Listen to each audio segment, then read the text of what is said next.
The escape pods crashed into the squishy, purple dirt of Namora Prime like angry meteors. Steam hissed out as 20 elite students from the Interstellar Survival Academy found themselves scattered across the alien forest. Each trainee represented the best their species had to offer in survival skills. For most, this final test would decide everything. Become an officer or stay a nobody.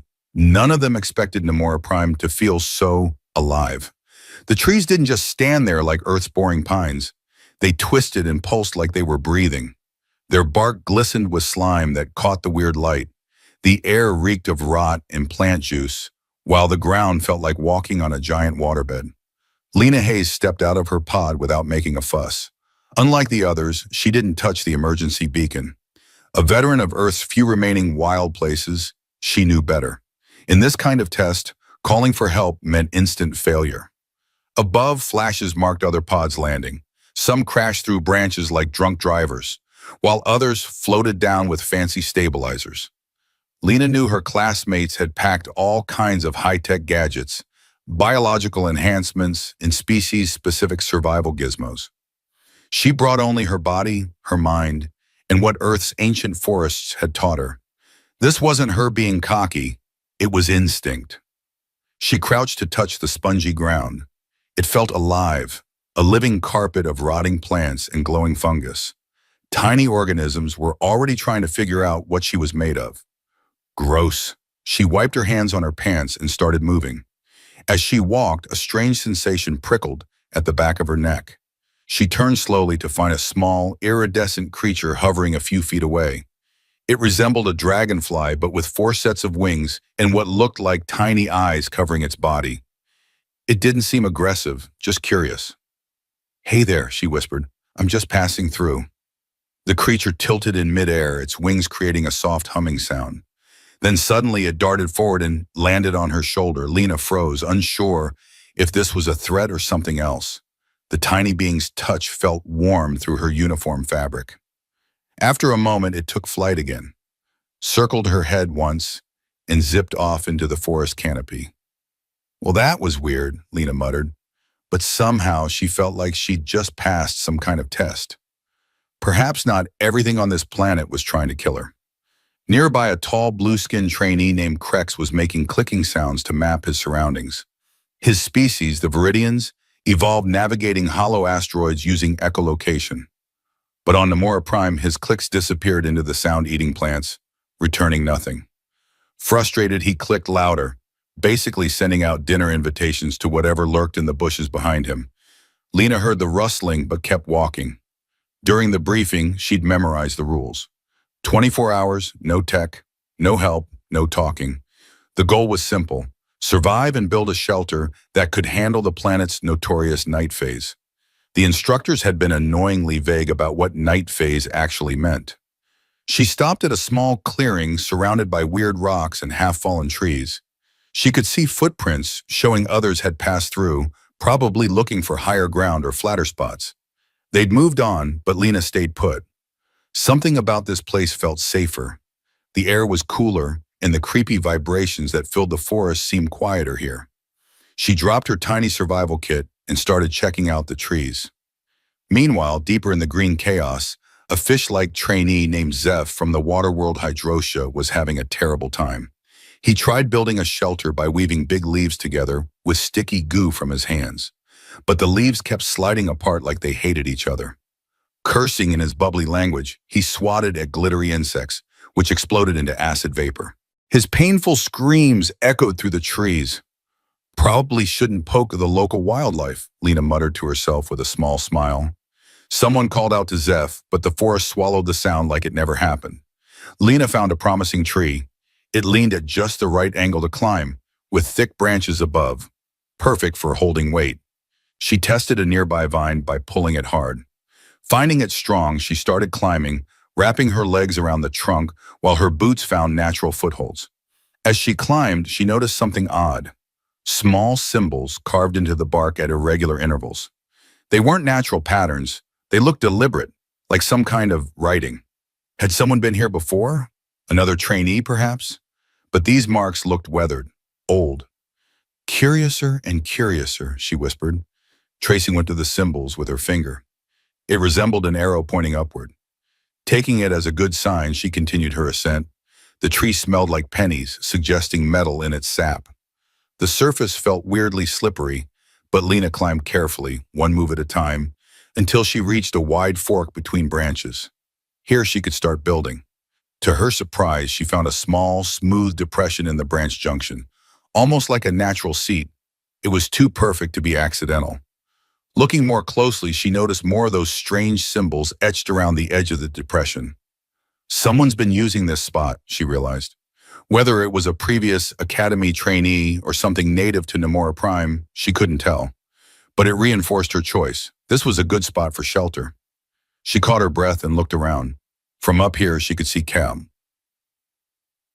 chaos, flashes of failed energy tools, aliens running frantically with armfuls of useless plants, some digging hopelessly into the resistant dirt, others frozen in panic. She watched a bug the size of a small dog spray a screaming trainee with paralyzing goo. The victim twitched before going still. A floating camera appeared, recorded the failure, then vanished. The academy was watching, taking notes. Reality show directors would kill for this footage, Lena thought. Lena turned back to her chosen spot. She'd found 3 more branches at the same height, forming a rough square, the perfect foundation. From her survival kit, she took out her only allowed tool, a carbon fiber knife. With practiced skill, she started cutting long strips of inner bark to use as rope.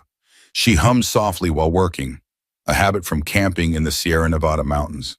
The tune seemed to calm both her and, strangely, the forest itself. As she worked, a sound caught her attention. A soft, melodic whistling from a nearby tree. She paused, knife in hand, and listened. The whistling seemed to mimic her humming, echoing the same simple tune she'd been making. Carefully, she peered around the trunk. On a branch about 10 feet away perched another trainee, a small, bird-like being with feathered skin in various shades of green. The academy patch on their uniform identified them as Pix from the arboreal world Canopia. Unlike the panicked actions of the others, Pix was methodically weaving a small nest-like structure using their own molted feathers and thin twigs. Their eyes met. For a moment, neither moved.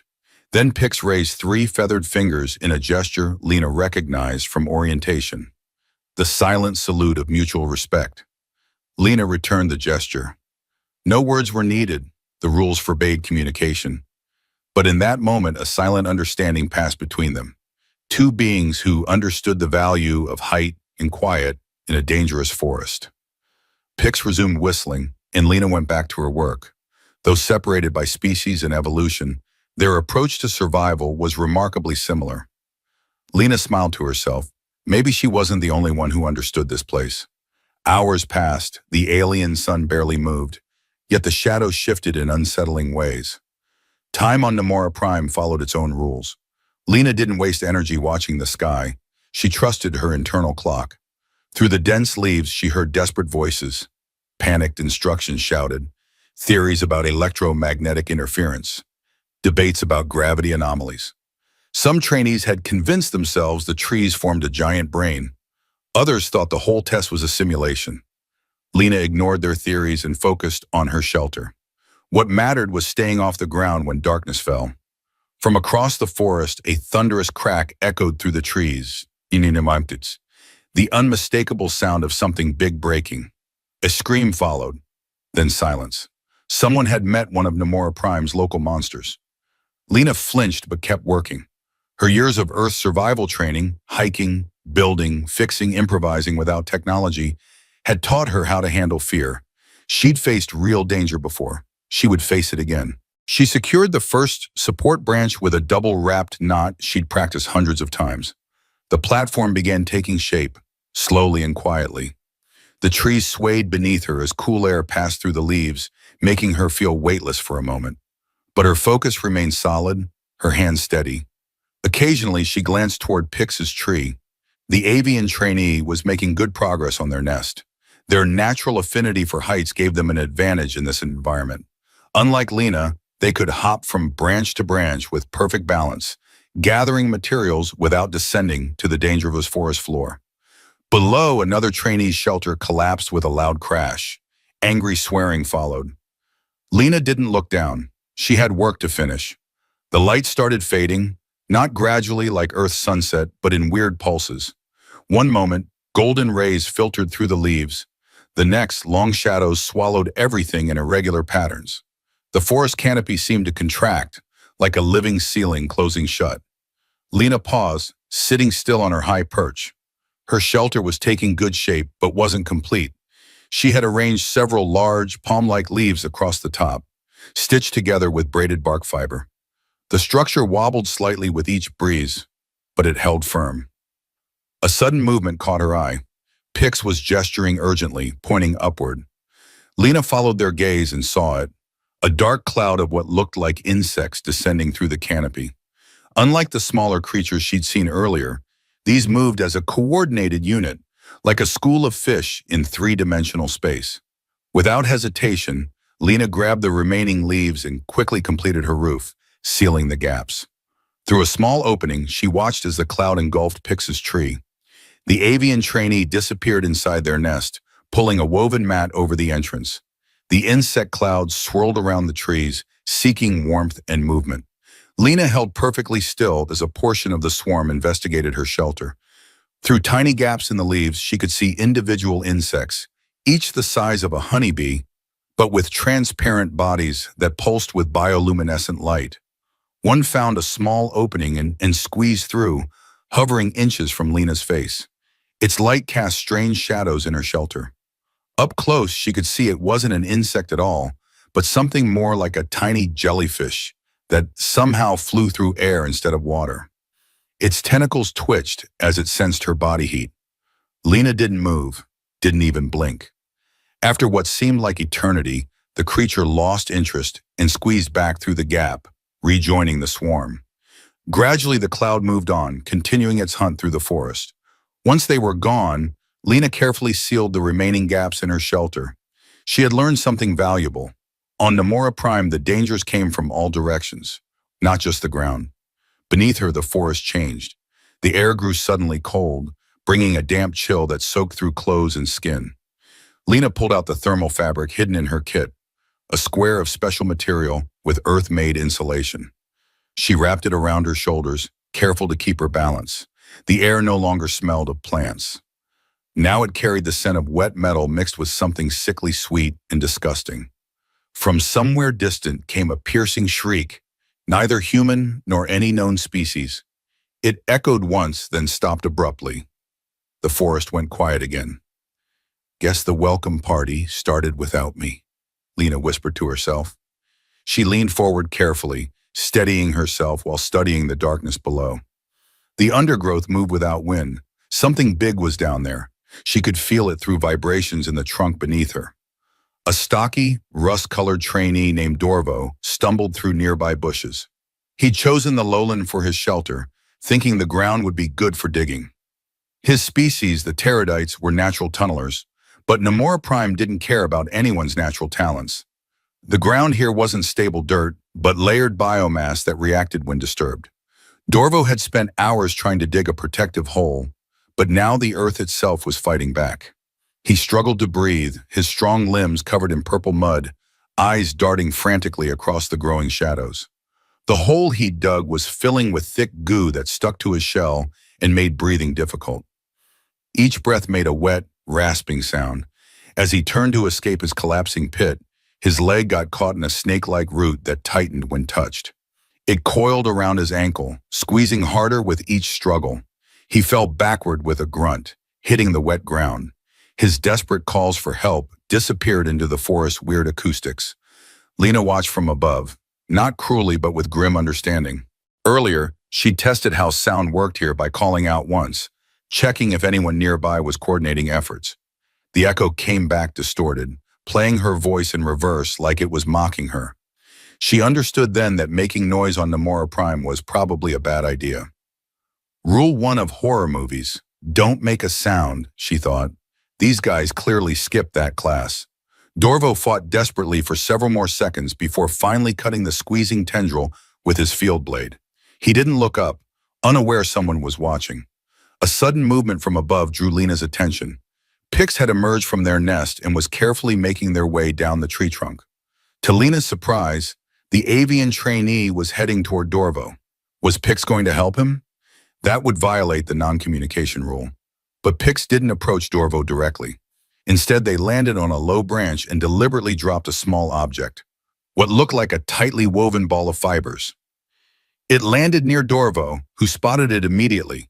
Inside was a sticky resin that, when applied to his feet, prevented the living roots from grabbing him again. Pix had found a way to help without direct communication.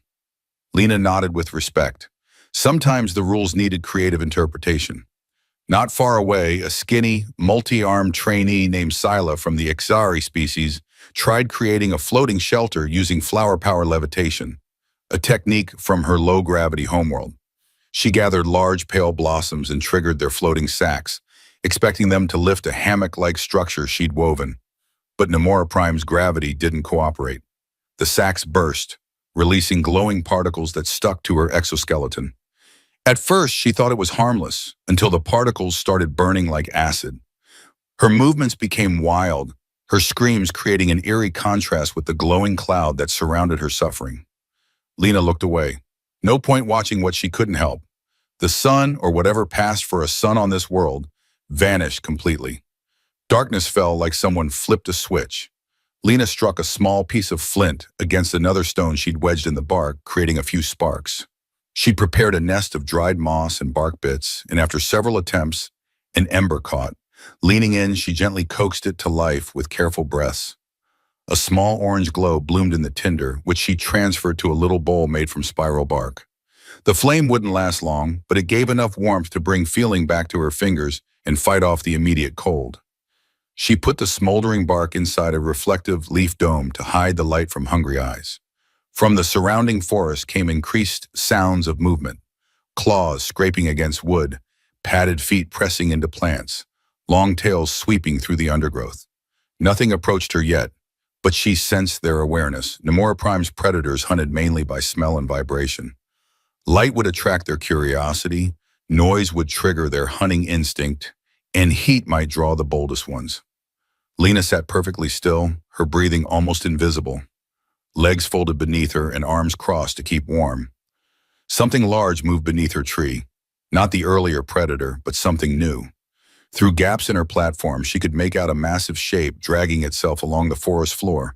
It moved slowly, methodically, as if searching for something. Then she realized what it was. One of the retrieval drones, damaged and malfunctioning. The drone's lights flickered erratically, and its propulsion system emitted an unnatural whining sound.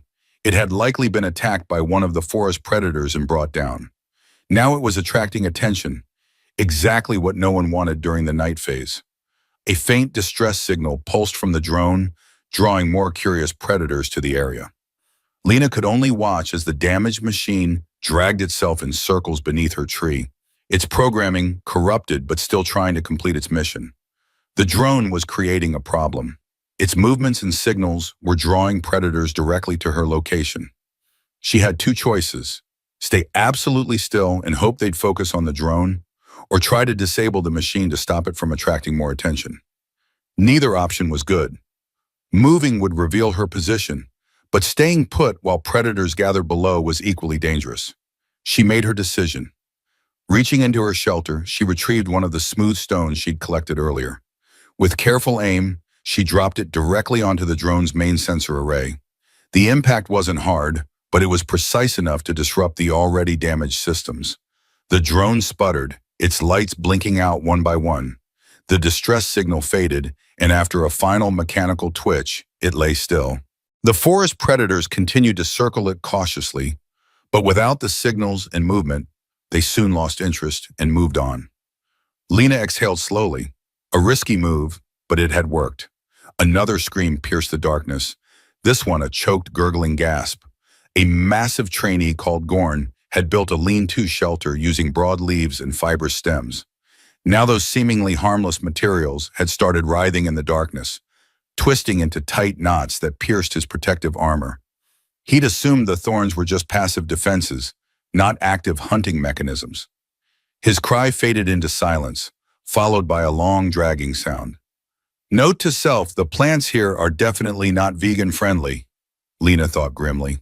She maintained her focus, refusing to let fear cloud her judgment. To the west, another trainee activated their emergency beacon, a small red light pulsing upward as a retrieval drone descended.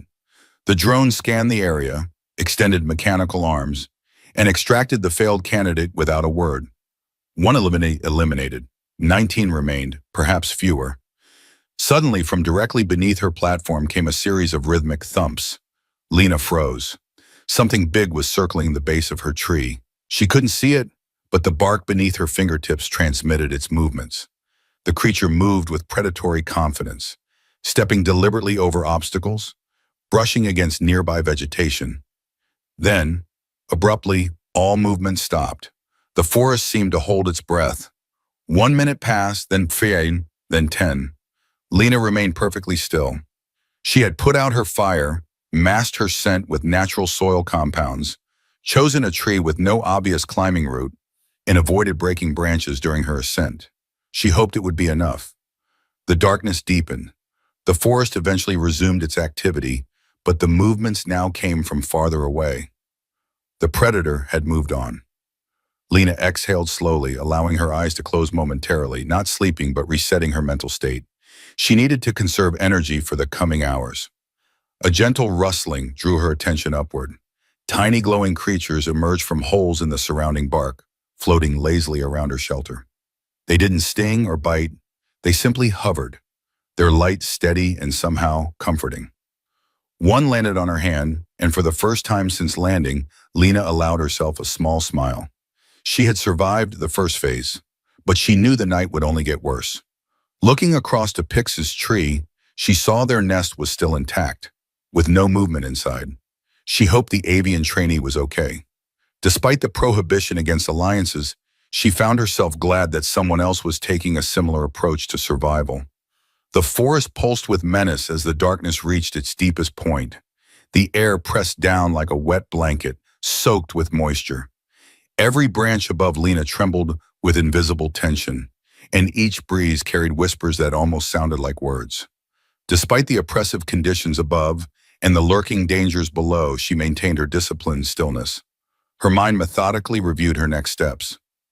The outer edge of her platform needed more reinforcement, and the roof still had gaps that could let in rain, or worse, flying predators. But patience told her to wait. Instinct whispered that movement attracted attention. That panic made you prey. She endured the increasing cold until it became physically painful before resuming her work. The thermal wrap she had around her shoulders had soaked up too much moisture to stay effective, so she removed it, folded it neatly, and tucked it into a natural crack in the tree. After rubbing her arms vigorously to restore circulation, she retrieved a handful of small branches she had carefully selected and stored earlier on a nearby limb. These were naturally dried, rigid and curved, perfect for interlocking structural components. Crouching low to maintain balance, she fitted 2 branches into a corner joint, then secured them with her remaining braided cordage. Her movements were deliberate, unhurried, her concentration complete. Unlike her fellow trainees, Lena's thoughts weren't cluttered with theoretical probabilities or simulated scenarios. She wasn't calculating survival percentages or applying algorithmic solutions. She was listening to the wind's subtle changes, to the occasional distant snaps of vegetation, to the almost imperceptible stretching of her binding materials as she tightened them. Grandma always said, "Don't think like a computer when the forest can hear your thoughts," she remembered with a small smile. It made no logical sense, but out here, it felt like perfect wisdom. The contrast between instinct and intelligence had never seemed clearer. Most academy trainees relied on tactical programming, predictive modeling, and AI-enhanced scenario planning. Lena's training came from her grandmother in the remnant wilderness of Montana, where observation beat prediction, where listening trumped analysis. Far below, another incident unfolded. A tall, skinny trainee with see-through skin named Thrix had constructed a perfect dome using packed vegetation and chemical secretions. The structure looked flawless, with perfect geometric symmetry, but it had one fatal flaw. It sat on the ground and now acted as a heat beacon, attracting night scavengers drawn to the chemical smell of the binding agent. Lena heard muffled shouting, followed by a sharp cry as the dome imploded. Moments later came the distinctive hum of a retrieval drone ascending through the canopy. Engineering degree, 1 million credits. Learning to climb a tree, priceless, she thought. She maintained her focus. Her goal wasn't to outperform others, but to outlast the environment itself. She secured the final structural piece, completing a strong triangular roof frame.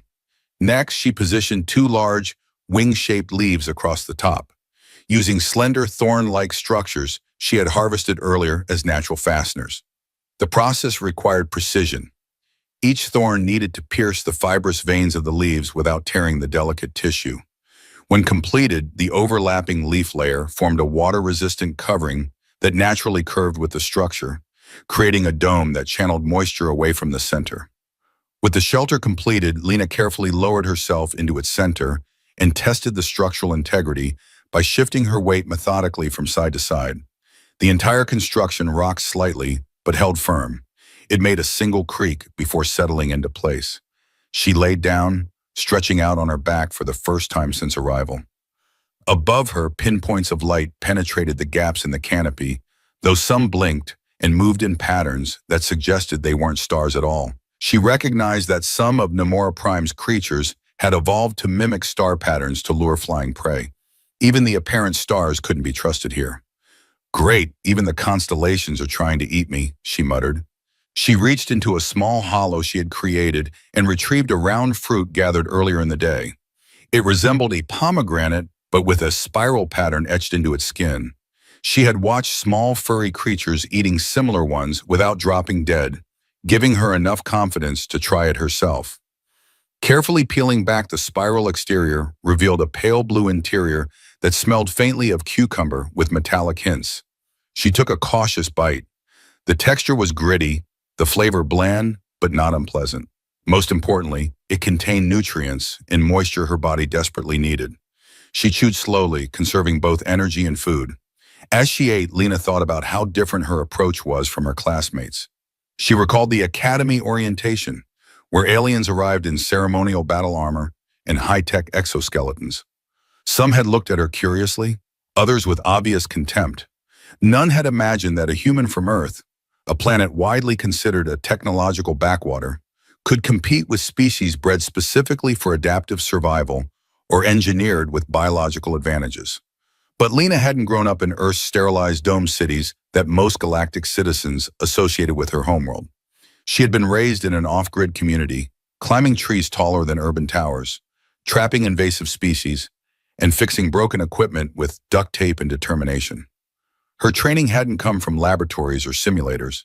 It had come from scraped knees and hard-earned lessons. Dad always said humans were the cockroaches of the galaxy, she thought with a grin. Too stubborn to die out properly. A sound reached her ears, closer than previous disturbances. She sat up carefully, joints moving silently, eyes scanning the lower branches. A shadow glided across the forest floor with unnatural smoothness. The creature moved with methodical precision, limbs bending at impossible angles, a narrow head that rotated independently of its body, and feet that left no prints in the soil. It paused directly beneath her tree and raised its sensory cluster, multiple eyes emitting a soft amber glow. Lena remained absolutely motionless, even holding her breath. The predator lingered, seemingly analyzing its surroundings, then abruptly changed direction and continued into the undergrowth, apparently detecting more promising prey elsewhere. She lowered herself back into a resting position, allowing tension to gradually leave her muscles. Whether the creature had failed to detect her presence or simply prioritize other targets remained unclear. But she wouldn't allow assumptions to compromise her vigilance. She adjusted her covering of layered vegetation and pulled the thermal material closer around her body. A sudden cry of frustration pierced the night from a nearby sector. The voice belonged to Nex, a slender, fur-covered trainee with multiple upper limbs and glowing red eyes. He had spent hours constructing a levitating shelter by manipulating the magnetic properties of local mineral deposits, programming the field fluctuations using a specialized biochemical ink secreted from his fingertips. But something had disrupted the carefully calibrated polarity. The shelter spun uncontrollably before collapsing in a brilliant discharge of released energy. Nex's anguished cry dissolved into silence. Another retrieval, another elimination. And the award for most complicated way to die goes to Usta, Lena thought. She closed her eyes, not celebrating her continued survival, but recognizing a fundamental truth. Namora Prime didn't reward intelligence or creativity for their own sake. It acknowledged only those who listened, adapted, and respected its fundamental nature. She repositioned herself, wrapping the thermal cloth more securely around her torso. Her shelter now enclosed her on three sides, with only a small opening near her feet allowing air circulation. Her elevated position protected her from ground-dwelling threats. Her scent was neutralized, her fire extinguished, her hunger temporarily satisfied, her tools secured within reach. She had done everything possible. Lena allowed her mind to drift, not into vulnerable sleep, but into heightened observation. She recalled her father's voice reciting ancient wilderness journals during power outages. She remembered her grandmother's wisdom. Your brain will save you, but only when your body knows when to stay still. Those words had guided her throughout this ordeal, and now, surrounded by alien darkness, they provided structure to her resolve. The forest emitted a low, resonant vibration that seemed to penetrate her very bones. But this time, Lena didn't react. She had begun to understand its language. The first genuine scream didn't occur until after the second phase of darkness descended. Lena had already discerned that Namora Prime's night wasn't a single continuous state, but a fluctuating sequence of shadow and pressure that moved like ocean currents through the forest.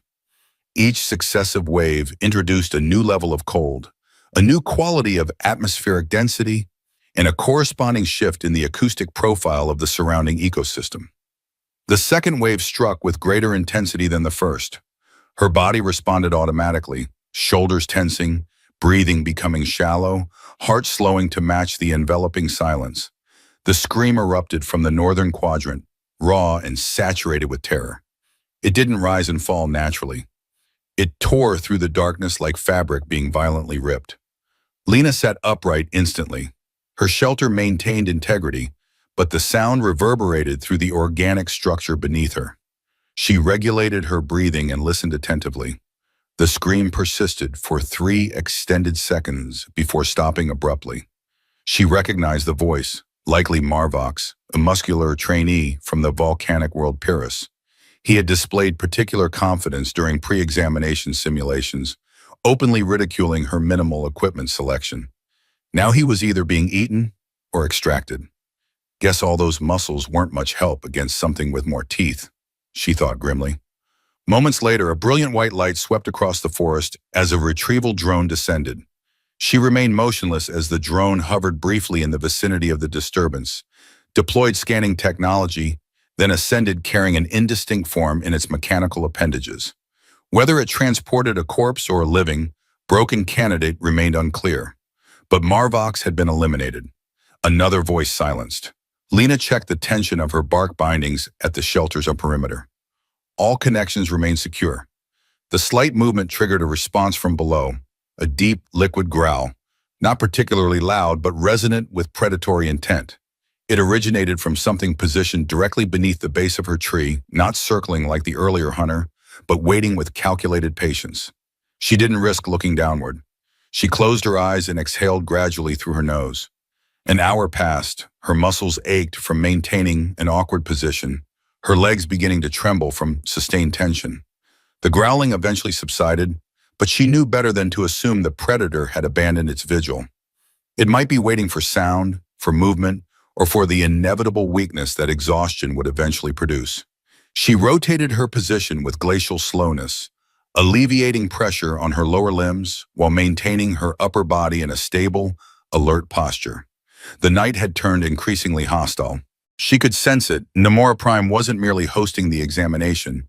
It was actively evaluating each candidate, testing not just survival skills but adaptation capacity. For a planet with no student loans, it sure knows how to apply pressure, she thought. To the southeast, a sudden eruption of green light flared through the trees. Someone had ignited a chemical illuminator. Lena blinked reflexively, then immediately regretted even that minimal movement. The light would attract everything within kilometers. The illuminator belonged to Renix, a trainee from the perpetually illuminated orbital habitat Lumina. His species evolved in light-saturated environments and relied on bioluminescent signals for communication. But this wasn't his native environment. The glow illuminated the surrounding area, briefly revealing his figure racing between trees, the torch swinging erratically in his grasp. Then something massive and blindingly fast lunged from the shadows, too rapid for visual identification. The illuminator dropped, the light extinguished. There was no scream this time, only a profound impact followed by silence. No retrieval drone materialized. Light bad, stillness good? Not exactly rocket science, Lena mumbled under her breath. Lena swallowed despite her parched throat, her saliva tasting of metal. Her extremities had lost sensation despite the shelter's protection. The physical strain had begun infiltrating her thought processes. She deliberately slowed her respiration. Fear was counterproductive. She needed clarity, not adrenaline-fueled reaction. From above, the branches shifted, not from atmospheric disturbance, but from applied weight. Something was climbing, not near her position, but within visual range. The movement pattern was deliberate, the intermittent pauses rhythmic and calculating. She rotated her head without corresponding body movement. In her peripheral vision, she discerned the source. A trainee was climbing, or more accurately, scrambling, upward with exposed appendages. She recognized the silhouette. Torval, a wide-eyed, emerald-skinned trainee from a high-gravity world. He had underestimated the forest's complexity and now attempted to replicate her elevation strategy. Too late and with excessive noise. He reached an elevated branch, hauled himself onto it, and began emitting soft vocalizations of distress, unaware of how efficiently sound propagated through the upper canopy. Lena observed as two luminous entities began circling the trunk beneath his position. They moved with feline grace, but their posterior appendages maintained unnatural rigidity, and their sensory organs lacked pigmentation. Torval remained oblivious to their presence, but they had detected him with precision. Lena averted her gaze, unwilling to witness the inevitable outcome. Copycat climbers always fall the hardest, she thought with resignation. Then came the cascade effect. One scream triggered another. From the western sector, someone called desperately for assistance in a fractured dialect. From the south, a shelter combusted when a thermal regulation crystal malfunctioned. A trainee ignited spontaneously and rolled into the undergrowth thing, setting surrounding vegetation ablaze. Namora Prime's ecosystem responded by releasing thick azure spores that extinguished thermal energy, but coated all surfaces with adhesive mucilage. The trainee's form was absorbed into the vegetation. No retrieval, no signal, gone. Even the fire department here eats you, Lena noted mentally. That's dedication to public service. Lena calculated the diminishing numbers. Initially, 20 candidates had been deployed. By her estimation, perhaps 8 remained, possibly fewer. She refocused her concentration. She withdrew a small container, fabricated earlier from overlapping bark segments. Inside, she had concealed 3 polished stones with metallic particulate on their surfaces. They reflected minimal ambient light, functional as emergency signaling devices, but only at close range. She arranged them in a triangular configuration beside her elbow. If something breached her platform, she could strike them together, generating a sharp, sudden vibration. It wouldn't facilitate escape, but might momentarily distract a predator, a final defensive option. The remainder of the night progressed with excruciating slowness. Every breath represented a conscious decision. Every sound carried potential consequences. The forest had silenced even the most confident trainees. Communication had ceased entirely. Several hours before dawn, the growling returned beneath her tree, more proximate than before. She gripped the edge of her shelter and leaned forward with infinitesimal slowness. Redistributing her weight, through a narrow gap in the foliage, she glimpsed it. Not clearly, but sufficiently. A massive organism with obsidian epidermis interrupted by translucent patches of muscular tissue that emitted a subtle phosphorescence. Its olfactory organs expanded as it navigated beneath her position. 6 ambulatory limbs supported its bulk, but no visible oral cavity could be discerned. A bifurcated spinal structure featured a prominent ridge that vibrated with each movement. "Where's your mouth, buddy?" she wondered. "Actually, I probably don't want to know." It wasn't actively hunting, it was systematically investigating.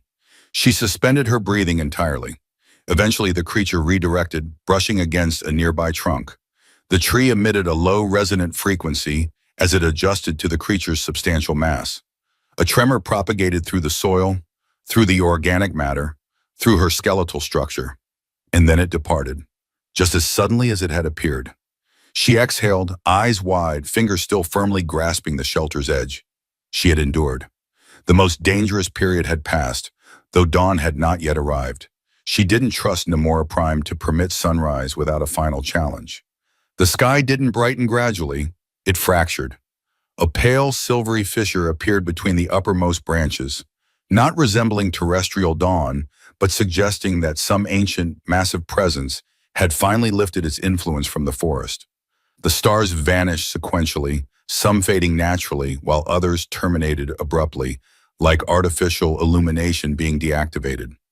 Whoever's running the light show needs to work on their transitions, she thought. The humidity persisted, but the atmospheric character transformed, from the compressed silence of predatory hours to something expectant, anticipatory. Lena opened her eyes, not because of external stimuli, but because the pressure within her chest had finally dissipated. She sat up cautiously, peeling back the layered vegetation of her shelter and blinking in the diffuse illumination. Her joints initially resisted movement. Prolonged immobility had stiffened her muscles, and the persistent cold had infiltrated her bones. She extended her neck, rotated her shoulders, and pressed her palms together until her joints produced audible compression sounds. The platform had maintained integrity. Her shelter, though rudimentary, had survived the nocturnal ordeal. She examined the binding materials. None had failed, no structural components had compromised. The simple materials, selected not for innovation but for reliability, had outlasted the challenge. "Sometimes boring beats brilliant," she muttered with satisfaction. She maneuvered to the edge and peered downward through the vegetation. The forest floor was now visible, a shifting landscape of ash-colored vegetation, fractured branches, and dark stains that hadn't been present during initial deployment. Her tree remained unscathed, but others nearby hadn't fared as favorably. Looking toward Pix's tree, she was pleased to see movement. The avian trainee had survived the night as well. They emerged from their nest, stretching their feathered limbs in the early light. Noticing Lena, they offered a small gesture that might have been a salute, or perhaps just acknowledgement. To her right, approximately 10 meters distant, a shelter had collapsed into a heap of charred organic matter and severed vines. Nearby, a claw mark extending 4 meters had been gouged into the soil. No remains were visible, no movement detected, just the aftermath of panic, partially obscured by morning condensation. A faint mechanical sound disrupted the silence, a low, consistent hum. She elevated her gaze. Above the canopy, gliding like phantoms across the cloud formations, came the retrieval drones. They had adopted a new configuration. Instead of responding individually to emergency signals, they now moved in coordinated patterns, scanning and collecting. The examination had concluded. She maintained her position, remaining motionless even as the first drone descended. It didn't approach her location but hovered above a nearby sector, extended mechanical appendages, and lowered a containment net to retrieve what appeared to be fragmented equipment. It retracted the net without ceremony. Another elimination. The drone ascended vertically and vanished into the atmospheric haze. A second drone passed directly above her position, hesitated briefly, then continued onward. She began counting the drones that arrived and those that departed, carrying survivors or remains. One drone approached Pix's tree. The avian trainee stood tall on their branch, waiting calmly. The drone scanned their shelter, projected the same qualification symbol it would later show Lena, and moved on. Pix had passed too. She observed 2 additional drones retrieving intact trainees, one barely ambulatory, the other encased in emergency stasis gel. She recognized the second as Scylla, her exoskeleton now dulled and fractured. Lena watched her ascent with respectful acknowledgement. She had survived, if marginally. Not bad for someone who tried to levitate on flowers, Lena thought with grudging respect. A distinctive drone descended and hovered adjacent to her tree. This model differed from the others, sleek, obsidian, and marked with the Interstellar Survival Academy's insignia. An evaluation unit. It carried no medical equipment, but projected a narrow-spectrum beam that systematically scanned her shelter's exterior. She remained motionless, posture erect, facial expression neutral. The drone rotated methodically, analyzing the base of her platform, the structural joints, the roofing components, then remained stationary for several seconds, apparently processing unexpected data. The beam redirected, projecting a pale azure circle beside her feet. A holographic display materialized, presenting a single word in multiple languages: qualified. She exhaled and acknowledged with a minimal nod. The drone withdrew, disappearing into the morning atmosphere. She stood, rising completely for the first time in many hours. Her legs trembled momentarily, and the platform creaked slightly beneath her, but she maintained equilibrium. Primitive technology for the win, she whispered with a small smile. She surveyed her shelter one final time.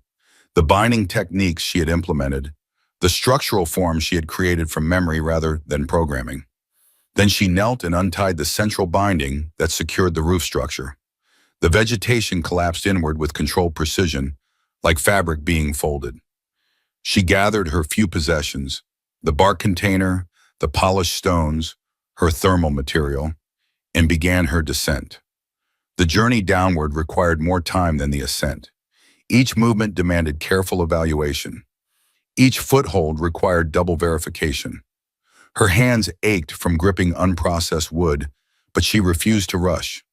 When her boots finally contacted the forest floor, they sank slightly into the vegetation, but the sensation felt earned. The forest no longer pressed against her with hostile intent. It remained alert, but no longer actively aggressive. As she proceeded forward, a natural pathway to the extraction zone emerged. Not an obvious trail, but a corridor where retrieval drones now hovered and surviving trainees converged, some limping, others visibly traumatized, but alive.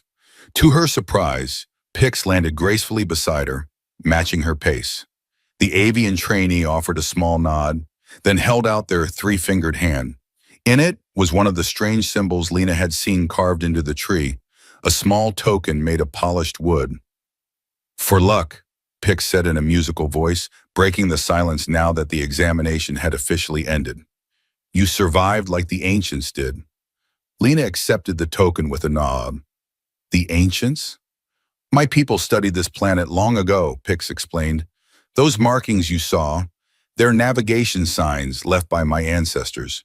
They discovered the same truth you did, that simplicity survives here.